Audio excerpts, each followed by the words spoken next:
بسم اللہ الرحمن الرحیم۔ رسول اکرم صلی اللہ علیہ وآلہ وسلم کی صداقت اور امانت۔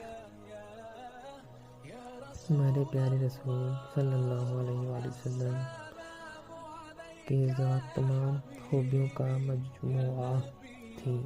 آپ ہمیشہ بڑوں کا ادب کرتے، چھوٹوں پر شفقت فرماتے، خواتین کا احترام کرتے اور ہر ایک سے حسن سلوک سے پیش آتے۔